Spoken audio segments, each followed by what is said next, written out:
welcome at this podcast. It's quite a remarkable one. I'm here in the study with Dr. John Gruchy.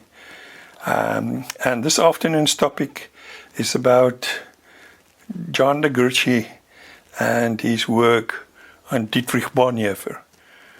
Quite a historic moment, John. Thank you for the opportunity. As you can see in the background, Dietrich Bonhoeffer's portrait and then the books. John, can you tell us a little bit about the portrait and the books behind you? Dion, thank you. Yes, it's wonderful to be back with you on podcast. My first book in conversation with Bonhoeffer was called Bonhoeffer and South Africa, 1986. It was published in the United States, and there was a launch of it in Cape Town that year. And for the launch, the editor of the South African edition made a copy of this picture of Bonhoeffer here, and that is it there. So that was given to me on that occasion, and it's been hanging over my desk since 1986. So I've felt for a long time now that I've been having a conversation with Bonhoeffer without necessarily always recognizing it. And then, as you mentioned, also on this side, these are all books on or about Bonhoeffer, but the top two shelves are the collected works of Bonhoeffer. And it's amazing, if you keep in mind that he was only 39 when he died, but these here are all of his works, 16 volumes, 17 with the index volume, in German, and these are the English versions, what are called Dietrich Bonhoeffer's works in English. And I was the editor of two of these, the one on Creation and Fall, volume 3, and Letters and Papers from Prison, volume 8. And they are the German editions. So the conversation with Bonhoeffer that I've had, he's been very present here every day when I come to work in my desk, and of course all of his writings. So that's the background for what we're doing. John, let's start by talking a little bit about your first moments of discovering Bonhoeffer. I mean, it was a long time ago, but it was very remarkable how you discovered the works and the person of Dietrich Bonhoeffer. Well, I could never have anticipated what happened after, over these last 50 years or so now.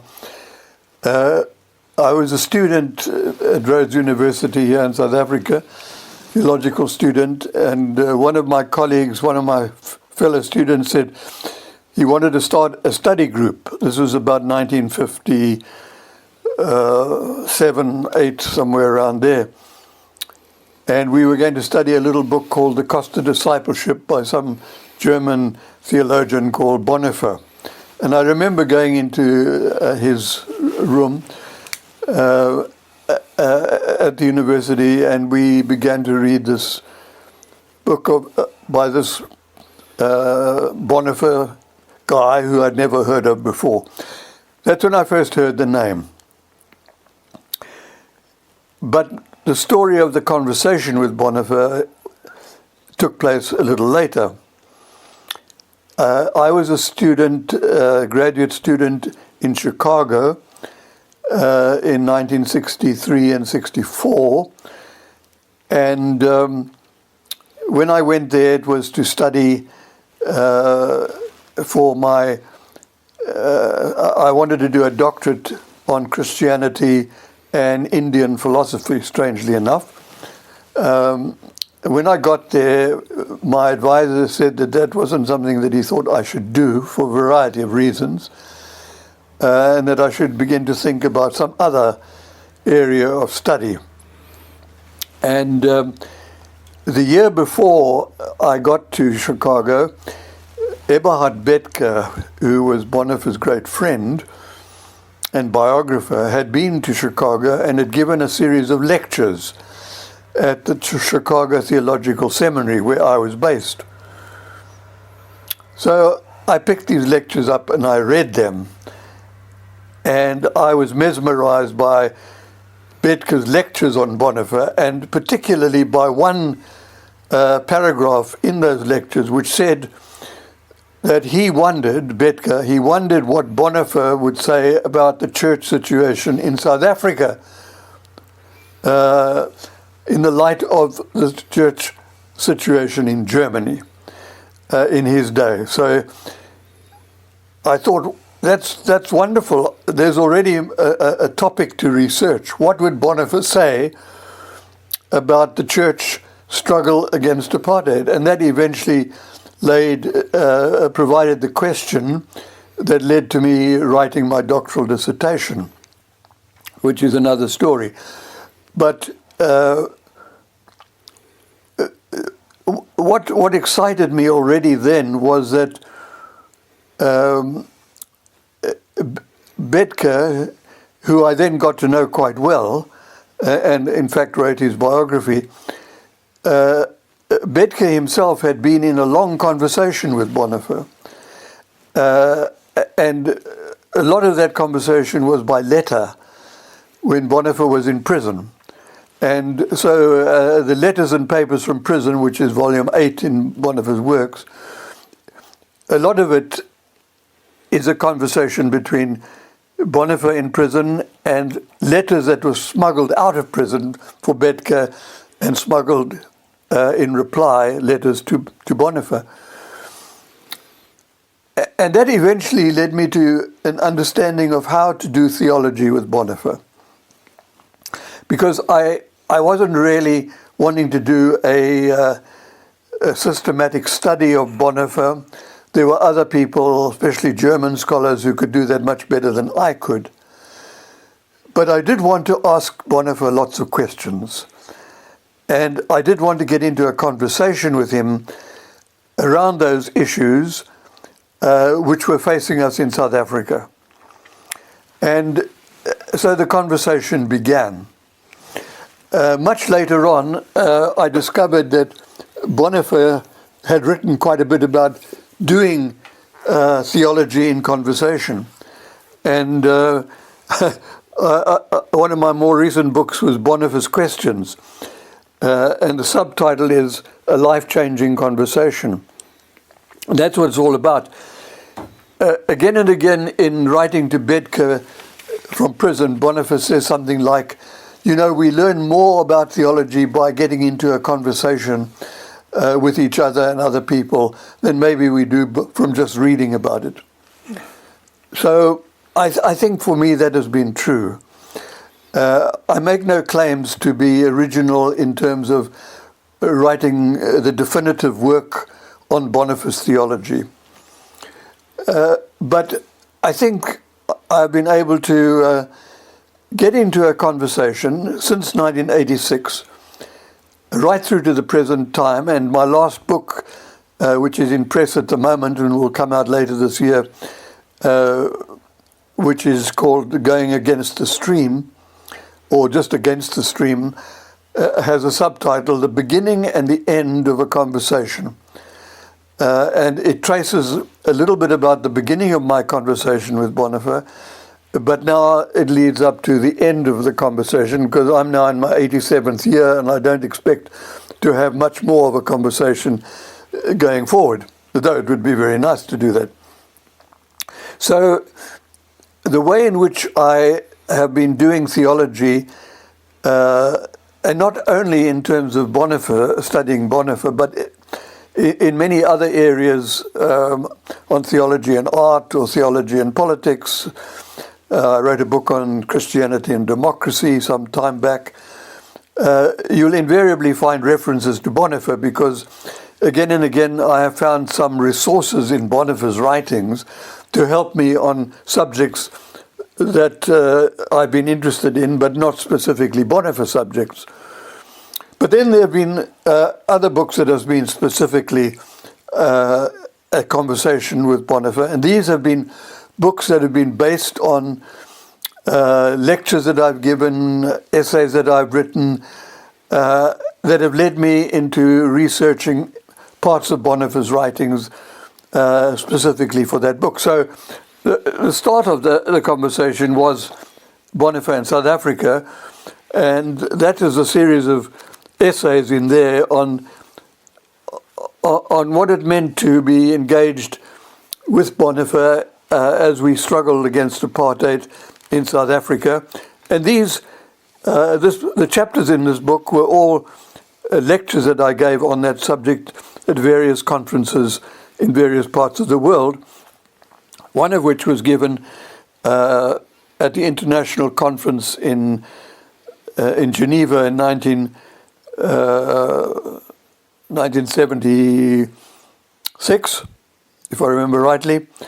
The second of the international conferences. I was there. Eberhard Bethke had invited me to come, and he had also put me down on the program to give a lecture. And there I was in Geneva. I had just finished my dissertation, well, just 10 years before that. But I was now giving a lecture on Bonhoeffer at the International Bonhoeffer Congress. And in the audience was Bonhoeffer's fiancée, Maria van Wedemeyer, some of his students, some of his colleagues and friends, including Eberhard Bethke. I must say I felt right out of my depths. But that lecture is in here. It was a lecture that I called Providence and the Shapers of History. And I'll never forget giving that lecture and the discussion afterwards and the questions and so forth and so on. So that was the very first one. And ever since then, every 4 years, there's been an International Bonhoeffer Congress, including 2 in South Africa. And I've invariably given a lecture there and at other events, and they somehow find their way into my various books. Can I ask you about Bonhoeffer and South Africa? What are, say, 2 main themes that you address in the book? Well, let me just say, before answering that question, because there's another issue that question reminds me about. A lot of people have written about Bonhoeffer and this issue, and Bonhoeffer and that issue, and some of them are very good, obviously. But what got me going was a similarity between the church struggle in Germany that Bonhoeffer was involved in and the church struggle in South Africa, in which I was involved a little. And it was ready-made for a conversation. As Bonhoeffer himself said, as Bethke said, he wondered what Bonhoeffer would have said. And my answer was, well, I'm going to find out. So, and incidentally, when Bethke visited South Africa in 1973, I took him to meet Beyers Naudé. I was working closely with Beyers Naudé in Johannesburg at the time, and I took Bethke and his wife Renata to meet Beyers Naudé. And when we came out of Naudé's office, Eberhard Bethke turned to me and he said, "That man, that is South Africa's Bonhoeffer." I'll never forget that. And I think it's true, and I've written about that in various places. So you asked me about some of the things that Bonhoeffer would have said. I think the things that Bonhoeffer would have said were said by Beyers Naudé in many ways, and it was all about Bonhoeffer addressing the question of people who were being oppressed, against a struggle against a totalitarian government, dealing with problems of racism. In South Africa, it was obviously the black-white issue. In Germany, it was Jews and other oppressed minorities. in Nazi Germany. So there were lots of points of comparison. And behind those issues were, of course, well, what does it mean to be the church in that situation? What does it mean to confess who Jesus Christ is? And how are we to understand not only the ministry of the church to its own congregation, but to people who have no voice at all in society? So there was more than enough that we could talk about in that conversation. There were many questions I could put to Bonhoeffer and then search his writings to see what kind of things he would say about them. I don't want to go off the track, but I just want to ask you about Bonhoeffer and today, the church today.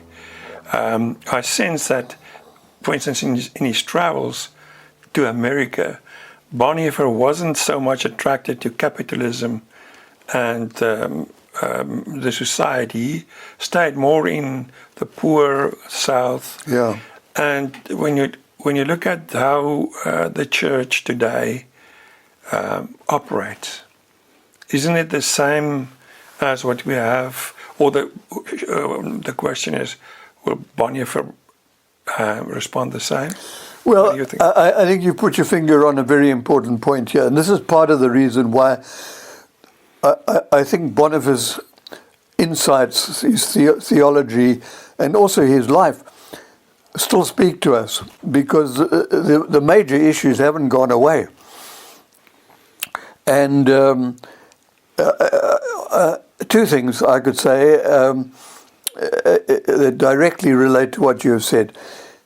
And the first is, when Bonhoeffer went to study in New York in 1950, gosh, no. Wasn't it 1938? 1930, 1931, 32. When he went to study there. Of course, like me, when I went to study in Chicago, he went there to study theology. He didn't know what was going to happen to him any more than I knew what was going to happen to me in Chicago, because when I went to study in Chicago, it was in the middle of the civil rights movement. And that year, Kennedy was shot. That year was the March on Selma. I mean, all of that was the background to when I was starting to work on Bonhoeffer. When Bonhoeffer was a student, the first few Sundays he was there, he went to worship in some of the big churches in New York City, and he wasn't impressed.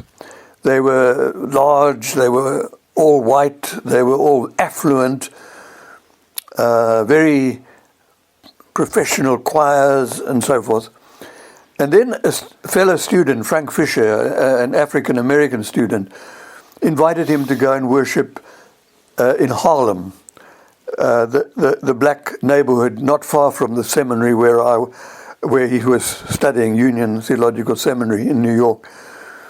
And Bonhoeffer went there, and his life was turned around by his experience of African-American Christianity, the spirituals, the very charismatic worship, the preaching, the social concern, the caring, the sense of community. All of those things opened his eyes to what he really came to see was what the church is meant to be.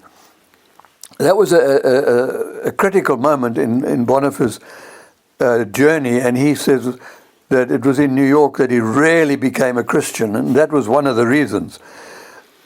He never really went back to any of the big white churches to worship there, and that shaped his future life. And later on, when he was teaching his own students back in Germany and tried to introduce them to the spirituals, they thought he'd gone a little bit crazy, because they were used to the great hymns of Christendom and great music, German music, of course. And Bonhoeffer was a great pianist. He was playing music, Mozart's music on the piano when he was a youngster. But for Bonhoeffer, this was a turning point in his life, experiencing that. So there was a resonance between that experience and my own journey in South Africa in discovering that the church in South Africa is meant to be an African church. And part of our struggle is, as white Christians and congregations that are predominantly white still in many places, is learning how to do that. So Bonhoeffer speaks to that. So that's the one thing that I would say in answer to your question. The second thing is, in my latest book, there's a concluding chapter on artificial intelligence. It's called Being Human in a Robotic World.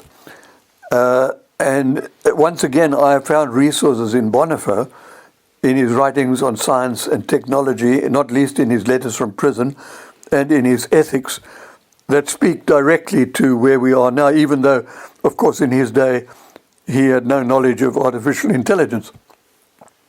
So there's no lack of material in Bonhoeffer's writings that I find I have to ask him questions and get into a conversation.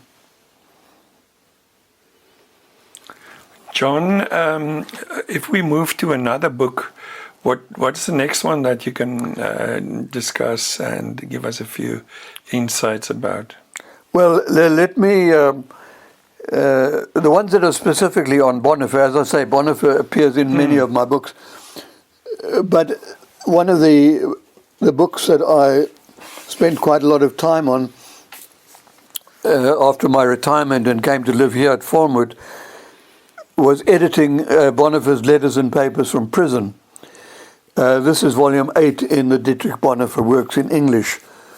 I was overwhelmed when I was asked to edit this. It was at an International Bonhoeffer Congress in Rome, and while we were there, the editor of the series came to me and he said, would I be interested in doing the editing of the new Bonhoeffer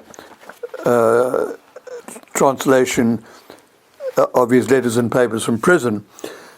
And that meant that was 5 years' work before that was completed. The whole of the text had to be translated into English. I didn't do the translating, but I had to supervise the translation and check it. We had a wonderful team of translators.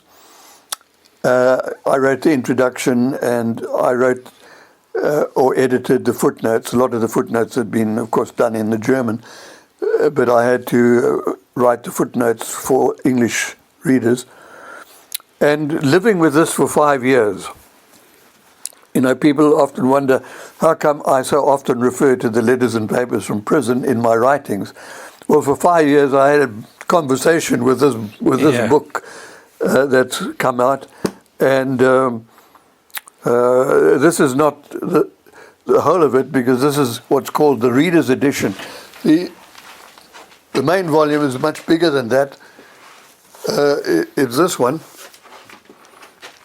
So as you can see, the two, it's exactly the same, but the one is the Reader's Edition with a little less footnoting and stuff. And this is the big one with everything in it. So if you really want to get into Bonhoeffer, this is the one to go for. But if you're just wanting to read Bonhoeffer's letters and papers from prison, then this I would suggest.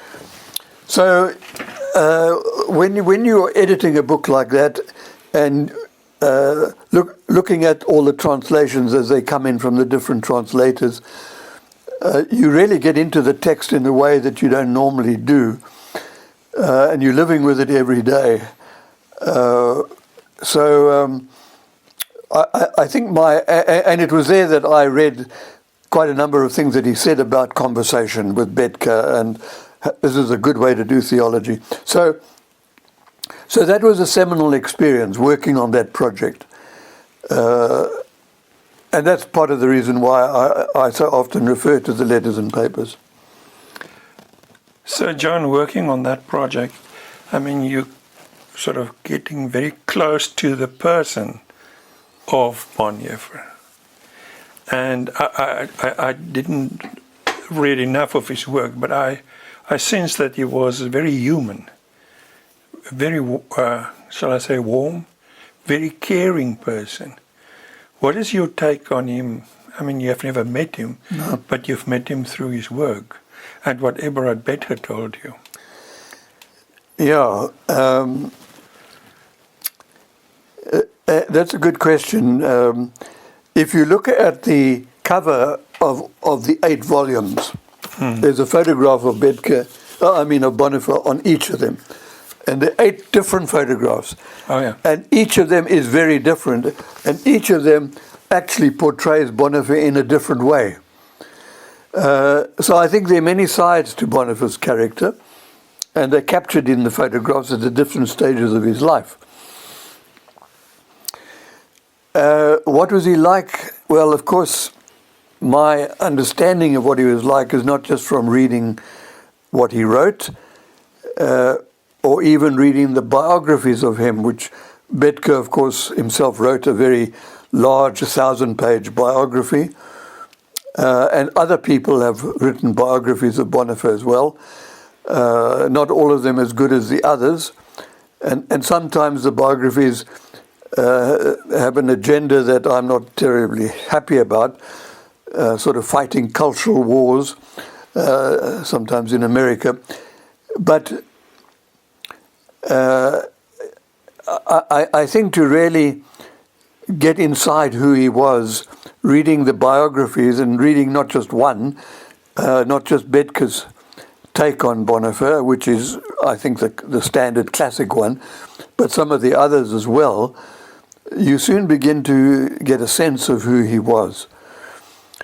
But I was particularly privileged to also talk to people who knew him.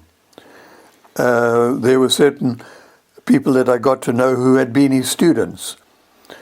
There was my brief encounter with his fiancée Maria. There was Eberhard Bethge and his very close friend and Bethge's wife Renata, who was Bonhoeffer's niece. And when I was working on my dissertation, I wrote to Eberhard Bethge and I said, could I come and visit and talk with you? I was writing from South Africa, he was in Germany, and he said, yes, please come. And Isabel and I were visiting Europe for a particular conference and things. So we slotted it in, and I went to visit him, 1971, I think it was, yes, 1971. And I remember us going to Rengsdorf, a small town in Germany, not too far from Frankfurt. Though for us, we had to go by bus, carrying luggage and all sorts of stuff. And the warm welcome that we got from Eberhard and Renata was just overwhelming. And they befriended us. And that friendship lasted all the way through the rest of Eberhard and Renata's life. And he lived into his early 90s. And I was actually at his funeral in Germany, and kept in touch with Renata and their 2 children after that. So I learned a lot about Bonhoeffer just by being with them, because every now and again we would be doing something together. He would, the Bethges often took us on a sightseeing trip, and on 2 occasions we went to a monastery. And over coffee, Bethge would say, I came here with Dietrich, or Dietrich thought this was a wonderful place. And then he would tell stories. So you pick up things like that you don't pick up otherwise. And then, as I said, Bethge was his close friend. Renata Bethge was his niece. I met some of the rest of his family. And one of his very close friends, Franz Hildebrandt, I met at a conference in Seattle in 1980. It was the 50th anniversary of the Barmen Declaration, so that would have been 1970. Barmen Declaration was, 1934. It would have been 1984 in Seattle. And I remember talking to Hildebrandt, who knew Bethke very, very well before Eberhard Bethke knew him, and who had been a refugee from Nazism and gone to live in England and Scotland. And Franz Hildebrandt gave a lecture at this conference. I also gave a lecture then. And I remember us sitting down and having a long conversation about Bonhoeffer and about their friendship, which was during the early period in Bonhoeffer's life as a confessing pastor in Germany. And then Franz Hildebrandt said, well, that he had written a doctoral thesis on Bonhoeffer which had never been published. And would I like to read it and so forth? And I said, yes, of course. So he arranged through, I think it was his son-in-law, a historian in England, that I could get a copy, which I still have. And then they asked me to write the introduction to having it published in English, which it never was done, actually, in the end. But from Hildebrandt, from the Bethkes, from some of his students, each of them, over a beer in the evening at a conference or something like that, you pick up something about. So you asked me the question, what was he like as a person? I think he was a very friendly, affable kind of person. Maybe a little bit of an extrovert on occasion, but not always. Sometimes I think he liked to be on his own. And while he had lots of friends, he only had a few that were very close friends to him, which I suppose is not unusual. And when he made good friends, they were really deep friendships, as was his one with Hildebrandt and his one with Bethke. So I think I was blessed in getting to know those two friends of Bonhoeffer's quite well. And of course, eventually after Bethke's death, I wrote to his widow, Renata, and I said, I would very much like to write the biography of Bethke, if you would allow me to do this. And she said that she would certainly be supportive of that, but she would discuss it with the family. Quite correct. Who is this guy from South Africa, not even a German, who was going to write Eberhard Bethke's biography? So eventually I got a letter back from her, and she said the family had discussed it and they had agreed that you could do it. By that stage I had met his daughter and his cousin and a few other people, so they knew a little bit about who I was. So I then went to visit Renata in their house near Bonn, and I remember sitting in his study much like this, with a big picture of Bonhoeffer up on the wall, not this one, and all his books. It was a few months after he had died, and I had a friend with me who is also, and still is, a very wonderful Bonhoeffer scholar in England, in America, Vicky Barnett, who really knew Bonhoeffer's biography so well, and she was an excellent German speaker. And she helped me to go through all of the material in Bethke's study. and find stuff that would help me work on the biography, including boxes of correspondence and other material. At that stage, none of it had been archived. It is now archived in Berlin. So we spent a week there just going through this to see what was important, what I should read, and so forth. And so that was an amazing experience. And every now and again, Renata would come through, offer us tea, and she would say, "What have you found?" And we said, "We found this," and we would discuss it. So then I ended up writing the biography, and I called it Daring, Trusting Friend. And the reason for that title is that in his prison letters, Bonhoeffer wrote a poem called The Friend. And it's about the friendship with Eberhard. And in that poem, Bonhoeffer refers to Bethke as his daring, trusting friend. So that's where the title of this biography comes from. And this was one of my most interesting and joyous books to write. It was a wonderful thing to do. So if you ask me, well, how would you experience Bonhoeffer? I think I actually discovered about that by exploring his friendship with Bethke, the various aspects of his friendship with Bethke. But of course, in here also are accounts of other friendships. And I think Bonhoeffer must have been a wonderful friend, but a wonderful conversationalist. I can just imagine how people would sit down with him and have a conversation about politics, about art, about sport.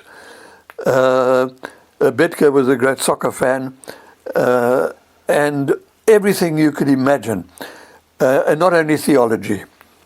He was a conversationalist, yes. John, if we look at the theology of Dietrich Bonhoeffer and the freedom struggle in South Africa, what is the link between liberation theology and Bonhoeffer's theology? Yeah.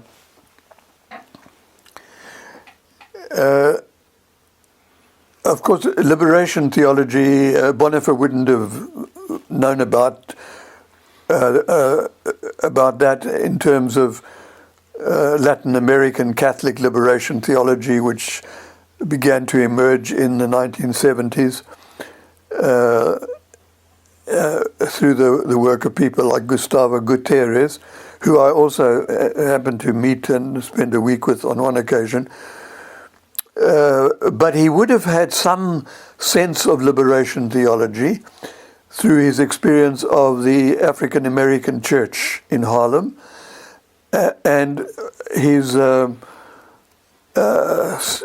travels in the Deep South and discussing theological issues in terms of the struggle of Negroes, as they were then called.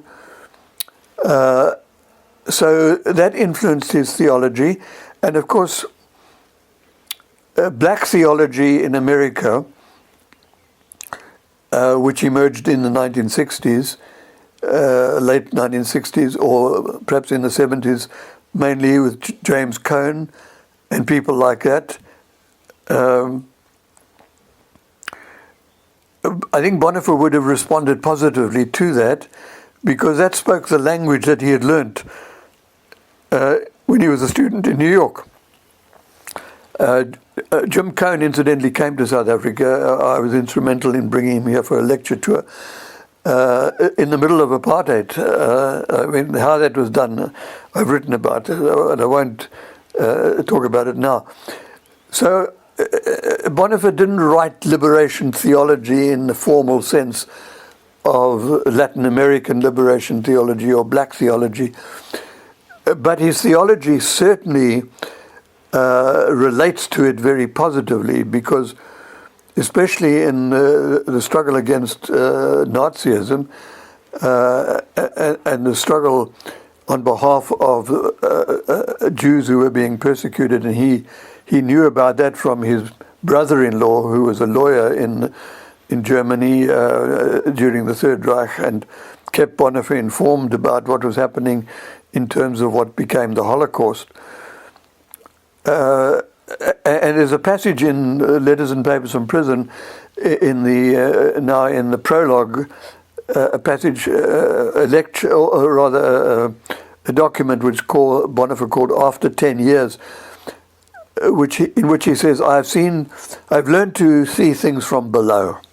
I've come to appreciate seeing things from the perspective of those who are oppressed and persecuted, and so forth. And of course, that fundamentally is what liberation theology is about. It's doing theology by trying to see things from the perspective of those who are oppressed, whether they happen to be slaves or black people or Jews or Arabs or whatever, poor people. Liberation theology has its origins in beginning to see reality from below. So yes, Bonhoeffer's theology connects with liberation theology at many points. John, that book of you, Faith Facing Reality, what does that address about Bonhoeffer and Bonhoeffer's theology? Yeah, well, there are several themes that I pick up in here.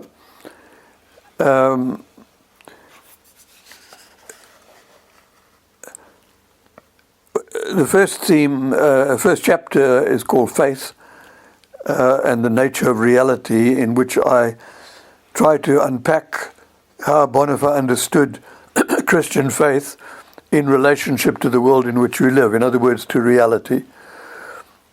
And that's very important for understanding Bonhoeffer.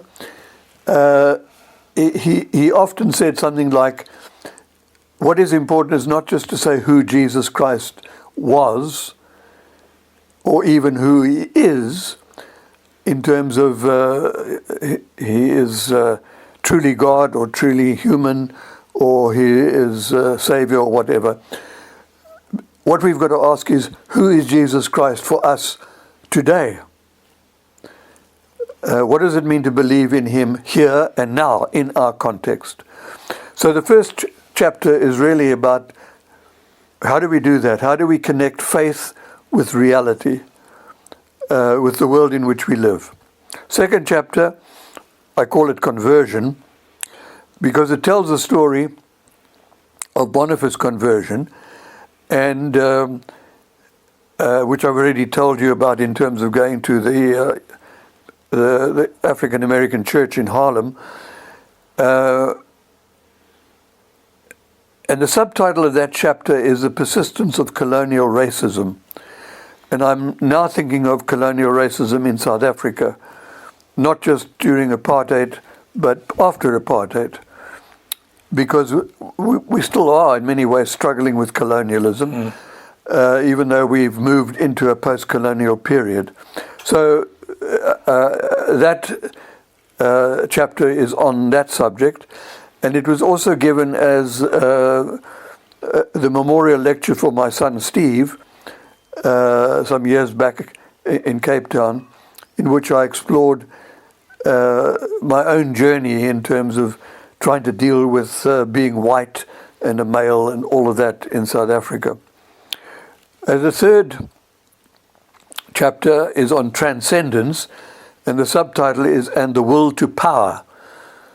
And that has an interesting background, because one of my friends here in Amanus owns a bookstore, you know, John Morris, and we were discussing Bonhoeffer one day, because John is a scholar, he's a historian, he's also a musician, and he became very interested in talking about Bonhoeffer with me. We had many conversations about Bonhoeffer, and we still on occasion do that. And one day we said, you know, we should study something together. And I said, what would you want to study with me? He said, well, Thomas Mann's book, the German author, Faust. Well, that's a big one. So we made that a project. We began to study Faust, written by Thomas Mann, who lived, of course, during the Nazi period as well. And his family, Thomas Mann's family, lived not far from the Bonhoeffer family, although they didn't know each other really. And as I was reading Thomas Mann's book, which is also about music, it's about Wagner and Beethoven.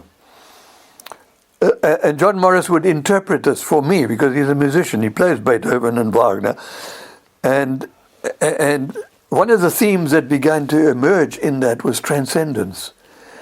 The struggle for Wagner to reach transcendence and Beethoven to reach in their music. And of course, transcendence is part of Bonhoeffer's story. His second book, Act and Being, is all about transcendence and how it relates to reality. And I suddenly saw another issue emerging here that I hadn't explored before, namely Bonhoeffer's understanding of reality as ultimate, as transcendent, and how that relates to the world. In other words, the relationship between God and reality and the world. So John and I got into a conversation about Thomas Mann, Faust, Beethoven, Wagner, and Bonhoeffer. And out of that, I wrote this essay, which I gave as a lecture. I forget where I gave it somewhere. So that's the background to that. The fourth lecture is called Wisdom, and the subtitle is The Threat of Scientism and Soulless Technology. While I was working on Bonhoeffer's Letters and Papers from Prison, again and again I came across references not just to art, which I've written about also elsewhere, but to technology and science. His father was a scientist, and in prison Bonhoeffer read science. And he says some very important things about science there, positive and negative. And before he was arrested, he was working on his ethics, and in that he said a lot about technology.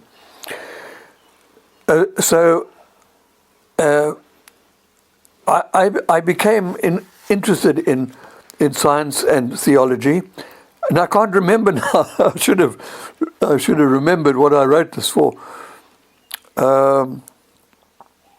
Sorry about this. Well, it came out of my conversations with John Morris, and I just found that very fascinating. But what is more important, I think, now, is that provided the background for my more recent work on artificial intelligence and artificial general intelligence, which is my latest work on Bonhoeffer, and which will be the final chapter in my forthcoming book. Then there were two other essays in this book, one called Solidarity, in which I explore what would Bonhoeffer say about the Palestinian situation today. Well, of course, when I wrote that, it was just before the latest war on Gaza, but of course it was boiling up to that, because during the Third Reich, Bonhoeffer had been committed to speaking up on behalf of the Jews. And he was arrested, of course, by the Gestapo because they suspected him of helping Jews escape, which he was involved in.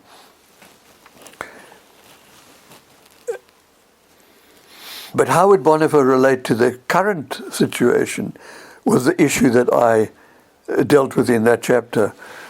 And I think it's probably the most relevant at the moment of the chapters in this book for that very reason, because my argument there is that, well, Bonhoeffer took the side of the Jews because they were the oppressed. Who are the oppressed right now? Of course, like all of us, he would have been horrified by what happened on October the 7th, when Hamas took hostages and killed so many people in Israel. So that's not an issue in terms of, as far as I'm concerned, Bonhoeffer would have been horrified and spoken against that. But I think in terms of the war on Gaza, there's no question in my mind that Bonhoeffer's focus would be where mine is, and most people that I talk to these days, is on what is happening to the Palestinian people in Palestine as a whole, and specifically in Gaza. And I think that Bonhoeffer would have been outspoken in his criticism of that. And that's what I deal with in that. Can I just ask you about that? So for Bonhoeffer, it was not about the fact that Israel was this privileged kind of. It was more they are the oppressed people, and that is why it's so important to look. Well, let me just say that Bonhoeffer, of course, saw a very real connection between Christian faith and Judaism, and he had a particular love for the Old Testament, the Hebrew Bible, at a time in Germany when there were quite a lot of Christians who rejected reading the Old Testament because that was all Jewish and so forth and so on. So Bonhoeffer, certainly, it wasn't just because the Jews were being persecuted. He saw the connections between Judaism and Christianity, very strong connections. And there's some excellent books on Bonhoeffer and the Old Testament, Bonhoeffer and the Jews, quite apart from the Holocaust. But the Holocaust, of course, these are the ones who are being persecuted. And of course he would be as outspoken about the Jews in the Holocaust as he would have been about gypsies and other minorities who were being incarcerated in the concentration camps and also gassed. But of course the main focus there was on the Jews, and for obvious reasons. So the last chapter in that has to do with COVID. It's called Responsible Freedom and the Threat to Bodily Life. I was asked to write something on a response, a theological response to COVID, and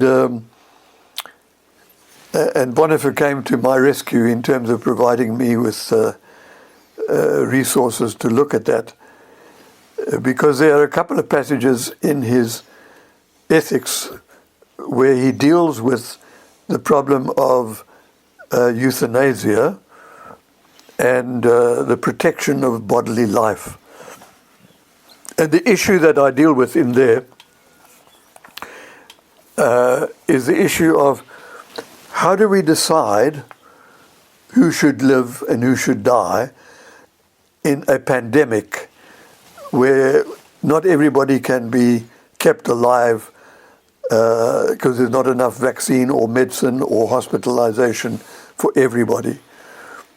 And this is a problem that many doctors faced in many countries and in many places, including in South Africa, because there would be people coming into the hospital for emergency treatment who had COVID, and they couldn't treat all of them. And so how do you make decisions when human life is being threatened, and you have to choose between one person living and another person dying? And Bonhoeffer was struggling with that in his time. So that essay was written in response to the problem facing us during COVID. And there's a wonderful story that Bonhoeffer actually tells about a plague and about a ship that was struck by the plague, and how they had to deal with this on board the ship. And of course, that was how we all learned about COVID. It was a ship in the Far East where COVID struck, and all of a sudden this became a problem. So that was so I think what I'm saying is that the essays in that book are quite varied, and I didn't have to find a reason to go into Bonhoeffer to speak to them. I knew there was stuff in Bonhoeffer's writings that spoke directly to these issues, and that was the result, the book. Yeah. John, we have to end this session, and I wish we could have more and more and more about it. But on a personal note, what did you take from your interaction with Bonhoeffer? And I know it's absolutely a no question, but if you can try.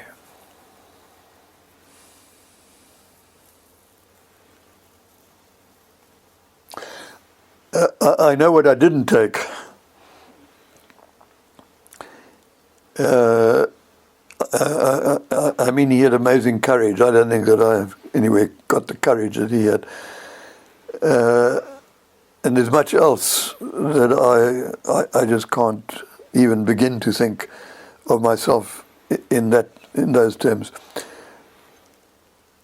But I also think that perhaps the main thing was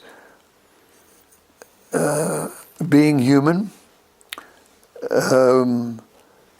trying to be a person of integrity and authentic faith, facing difficult questions, not avoiding them, and doing theology in a way that was both deeply rooted in Scripture and in the theological tradition of the Church, and yet speaking directly to life here and now and the context in which we live. This was all fundamental in terms of my life and following on from Bonhoeffer. But one thing that I haven't actually mentioned, and that was Bonhoeffer's deep commitment to Christian community. And of course, the last 20 years I've been living here in the Falmouth community. And what Bonhoeffer wrote in Life Together, his little book on community, and his interest in monasticism, all of these things have influenced me profoundly.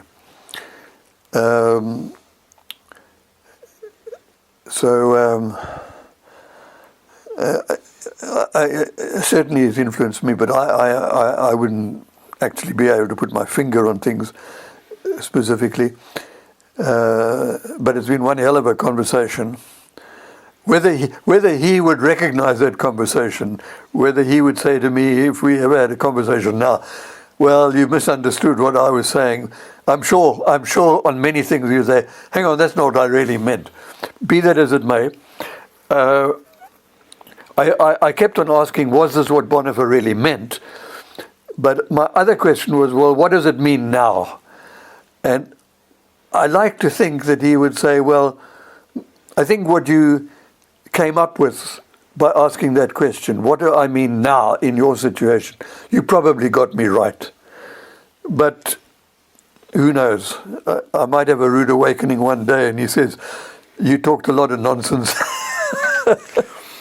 John, in all humbleness, and I don't think I'm the right person, there are many other people who can say this, but thank you for